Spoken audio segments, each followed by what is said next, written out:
1, Black Joe's Obama closed all CIA operating black sites. You don't line left gate loophole line for Black Joe's was word intent. Obama signed executive order to close all CIA operating black sites. The shutdown was limited to CIA black sites running by other agencies. Their left side. His office Secretary Gates operating two-tier detention system. Afghanistan is one tier is openly told as the essence of new Obama era detention. The others kept in the shadows. Prisoners held in separate buildings subject to abuse. Facility referred to as the Torture Jail translates as Black Jail. Their detention facilities throughout Afghanistan, some with more than 1,000 troops, the number will only continue to grow. Levy and Clark 05. Prisoner transfers first out the country, proliferating number of detention facilities in addition to guard or U.S. holding facilities in the coast of Jalalabad, as well as U.S. detention center in Kandahar. There are 21 facilities that outline U.S. compounds. More than 1,500 prisoners thought to be held in such jails. The U.S. military clients comment. Obama has adopted the same rationale as his predecessor to avoid congressional oversight. This is New York Times 13. Obama has adopted the claim of right to carry out targeted killings, suspecting terrorists without judicial review or meaningful congressional oversight. Victims seeking compensation for wrongful detention and torture have been turned away by federal courts because Obama administration continuous claims to such lawsuits that both state secrets. Both journalists are warning Mr. Obama the pressure of the United States to acknowledge and make amends for gross violations of international legal and human rights is unlikely to subside. Unrestricted war powers jeopardize U.S. moral authority. A record on torture prevents us from standing up for justice. Davis 11. The U.S. cannot stand up for justice in the rule of law, and sits idly in its own record of torture and diminishes the weight of its moral authority when it treats its binding legal obligations, options, and chooses to exercise or ignore. Americans' actions will live up to its rhetoric. Loss of moral leadership creates values gap that hurt the U.S. globally. Taking dramatic moral stance, key to return responsible leadership is indispensable. Ribbon away. Wars of prisoner abuse and black sites have been even more devastating. The United States image in Europe, the growing violence gap is apparent. The average European doubts whether the United States is a responsible member of the international community. This perception is threat to the United States' role as a global leader. Collapses European public support for the United States, creates vicious circle for U.S. policymakers. The United States allies and moderate governments in the Middle East regarding cooperation with Washington is more than just sensible diplomacy. That is no longer true. With foreign public opinions who by Americans become harder for U.S. diplomats to convince wavering governments to support U.S. policies. Thus the plan. Congress should increase restrictions on the president's war powers Thus the plan. Congress should increase restrictions on the president's war powers and indefinite detention through statutory restrictions on the use of black sites. Advantage 1. East Asian proliferation. U.S.-China conflict inevitable. More leadership will decide the winner between China and the U.S. Straight on 11. Competition between the U.S. and China is inevitable. Leaders both countries start optimistically. The competition can be managed without clashes. Given the differences between the political system, customers might believe there's even higher likelihood of war. Morality can play a key role in shaping international competition, separating winners from the losers. Theorists like Gauzy, Confucius, Shinzi, and Mencius converge on one crucial insight. The central attribute of political power is morally informed leadership. There are three types of leadership. Humane authority in the hearts and minds of people at home, and abroad, tyranny inevitably created enemies. Such amount of power is laid between. They agree that humane authority will win any competition with hegemony or tyranny. The fragmentation of this era resembles global division where time states rely on military economic power without concern, but morally informed leadership bound to fail. Political leadership will determine who wins the race for global supremacy. Must start at home. Humane authority begins by creating a desirable model of hope that inspires people abroad. Another country's time to display humane authority in order to compete with the United States. Obama's made strategic mistakes in Afghanistan, Iraq, and Libya. Thus, the core competition between China and the United States will be to provide higher quality moral leadership. China's quest to enhance its world leadership status and America's effort to maintain its present position in zero-sum games. The battle for people's hearts and minds and determine who eventually prevails. The country that displays more humane authority will win. Even massive arms sets can't restore our legal and moral authority. Lack of U.S. moral authority will usher in the greatest age of liberation in history. Wall Street Journal 13. Parliament member South Korea's ruling powers call for the U.S. to return tactical nuclear weapons, but an instant line, the U.S. refuses South Korea should develop its own nuclear weapons. It is now pressing the U.S. for permission to produce its own nuclear fuel. The ability to enrich uranium and repulse spent fuels also stepped over facing Obama. South Korea ever chooses to do that kind of talk. Watch closely in Japan. Few politicians have made the case for a Japanese bombing will change if North keeps expanding its arsenal of South Korea's nuclear. The world can see the U.S. is acquiescing in North Korea's weapon program. Let the world stop Iran. Can see the U.S. is shrinking its own nuclear capacity through arms control. Even there's world threats growing. Can see the U.S. is ambivalent about its allies getting nuclear weapons. Asian proliferation risks attack and accident. North Korean perspective on WMD to switch from bartering chips to weapons. The comments in Thursday, North Korea's nuclear and technical deficiencies can be overcome if its most recent bombs that use uranium rather than plutonium. The North Korea ramp up production far more quickly. The most immediate danger of North Korea sends to know how to material the other rogue states or to terrorists. The scariest thing about North Korea's nukes that no longer considers them as bargaining chips to its weapons. Through proliferation, being uniquely destabilized and guarantees nuclear war. Symbol of 8 states, the nuclear force and command and control system be thrown into cross-country territory war. Powers in Asia may see nuclear weapons threatened. They feel threatened by regional rivals or hostile alliances. The present century is unlikely to see nuclear hesitancy because the discipline imposed by the Cold War no longer exists. States in Asia have new aspirations for global respect. Conventionally, our missiles will be mistaken for tactical nuclear first use. Spread of WD missiles to overturn expectations of the obsolescence of major interstate warfare. Advantage 2. Mideast proliferation. U.S. war powers violation will be used to undermine potential strategy. The Middle East is Instrument 12 is another massacre in Syria. Surface moral outrage expressed by Western governments will inundate media outlets. Most of Western identity centers on a pillar of high morality, re-invoke that perception after the whole of massacre. While the West has failed to grapple the remainder of the world, sees through its hollow moral posturing, is exposing its empty values for so long sought to throw out its interest. International relations will not base its machination on slaughter children for it to be far fewer cases of massacres. Report cut the rest of the card. The dangers of proliferation is palatable. 12 countries declared nuclear ambitions in response to Iran. JBL and 13, the Iranian drive to obtain nuclear bombs stimulated a regional race in nuclear technology. 12 other Middle Eastern countries have either announced plans to explore atomic energy and signed nuclear cooperation agreements. Each of these countries, like Iran, have explicitly said they are only interested in peaceful use of nuclear technology. Fearing that these countries may follow the Iranian example, work towards building a nuclear bomb to protect themselves in any future nuclear arms race. The dangers of Iran getting nuclear weapons leads to a free-for-all in the Middle East, something that would be very dangerous to the world.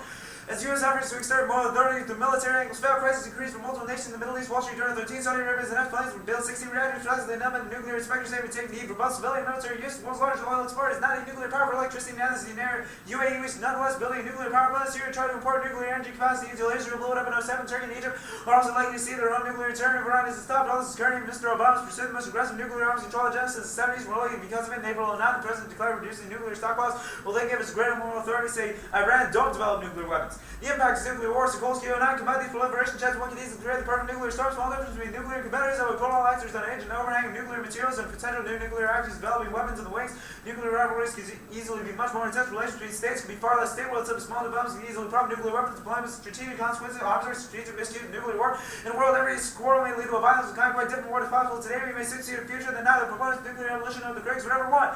Advantage 3, dehumanization. The advocacy of the 1AC exposes black sex for torture and other atrocities are hidden from public view. The sex itself judges violent logic, policy making the rise and keeping these atrocities invisible. Gordon Lake 2008, 60 Minutes to heard a report on the United States military abuse of detainees at Abu Ghraib prison, perverse, disturbing photographs accompanying the story set up an explosion of international and domestic outrage and incited collective demand for the soldiers and officials responsible for this egregious behavior of the U.S. mission be brought to justice and account for themselves. The invisible and rendered visible and demanded both acknowledgement and explanation by the government institutions undeniably responsible for these visions of excessive inhumanity. Because it's beyond representation, the paradox nonetheless requires knowledge of the dark chambers, requires social space of risk. This authority claims jurisdiction to be totally saturated, strange representation. This way, relations and torture provide a metaphor bare and extreme for the relation between authoritarianism and its victims. This crisis can be understood as not as a constraint against politics, nor as a hiccup in the otherwise smooth functioning and violent totalitarian regime. Rather, the crisis representations constitute of politics as such. Political legislation comes to be entirely preoccupied with the necessity to articulate and stabilize the limits of representation by the constant policing and line between visible and invisible becomes the essence of policy making. Torture defies any utilitarian calculus, turns people in pawns, robs torture with dignity, dehumanizes them. It's evidence in 10, rights define limits beyond which no government should venture to breach. These limits in the names of utilitarian calculus come dangerously close to the ends justify the means rational of terrorism. By contrast, society that rejects torture and affirms the essential dignity and humanity of each individual. Torture is morally unjustified, therefore, because it dehumanizes people by treating them as possible to be manipulated through their pain. 1984 Convention Against Torture insists that no exceptional circumstances whatsoever where the state of war, threat of war, internal political instability, and any other public emergency may be invoked as justification for torture. Yet, despite these unconditional problems, torture persists. Its power to justify atrocities makes dehumanization worse than nuclear war and environmental apocalypse. Bear up 97, the Montague amounts of war and strict toll is already greater than that of any war, plague, famine, natural calamity on record. Potential danger of the quality of life, fabric of civilized societies beyond calculation. Dehumanization is nuclear war, environmental apocalypse, and international genocide. When people become things that become dispensable, and people are dispensable, any and every atrocity can be justified. Once justified, they seem to be inevitable.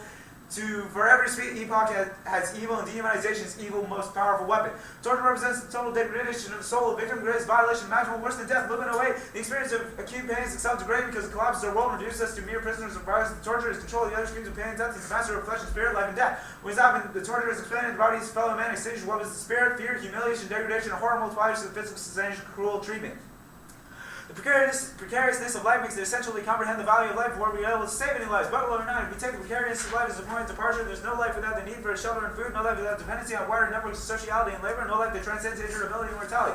The differential distribution of precarity is at once a material and perceptual issue, since those whose lives are not regarded as potentially grievable and hence valuable are made to bear the burden of starvation, underemployment, legal disenfranchisement, and differential exposure to violence and death. Political wars, including economic, social institutions, designed to adjust those verities without which the risk of brutality is heightened. The frames of war, which the ways selectively carving up experience is essential to the conduct of war. Such frames are not merely reflected on the material conditions of war, but essential to the perpetually corrupted animals of that material reality, animus of that particular reality. Torture must be opposed absolutely. This requires rejection of any compromise between torture and laws. G. Jacob 2. Essays like Aldo do not advocate torture. I simply introduce a legitimate topic of debate are even more dangerous than explicit exhortation to torture. An explicit endorsement would be too shocking, therefore rejected. A mere introduction of torture as a legitimate topic allows us to entertain the ideal of retaining a pure conscience. We should be fully aware how our sensitivity to torture, that is the idea that torture is against the dignity of a human being, is such throughout the ideology of modern capitalism itself. In short, the critique of capitalism absorbs capitalism's own ideological dynamics, not of our measuring it according to some external standard. Far from being a single event, the topic of torture is persistent. Time. There we go. All right. Could you where you stop? Did you get to your fourth advantage? I did not.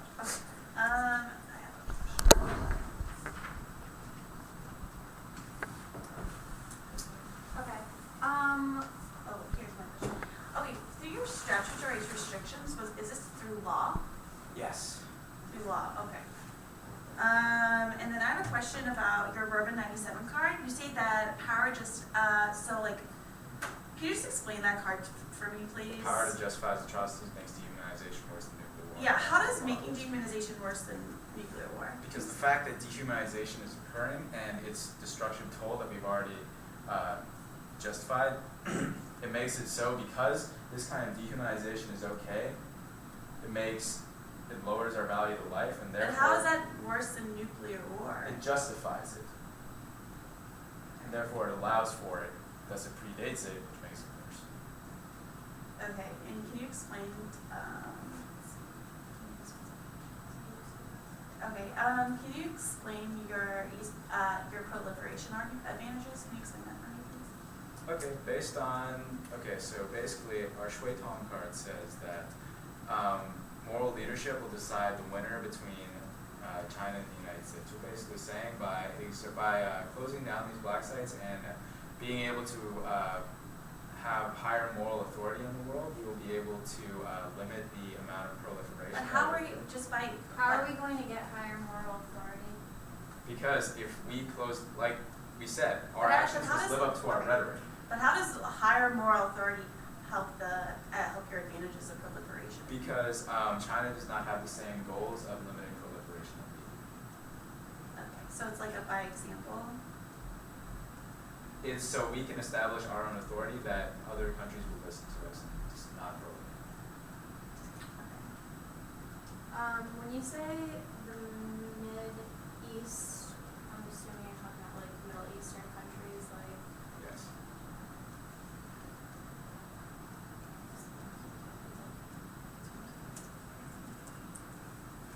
Okay. Can you explain the Asian proliferation, Chris? So Like- your economics 13 card. Let's see. Oh, because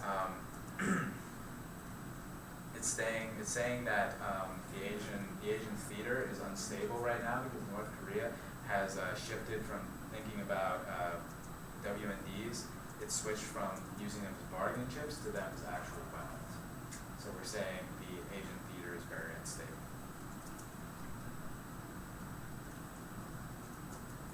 And you think that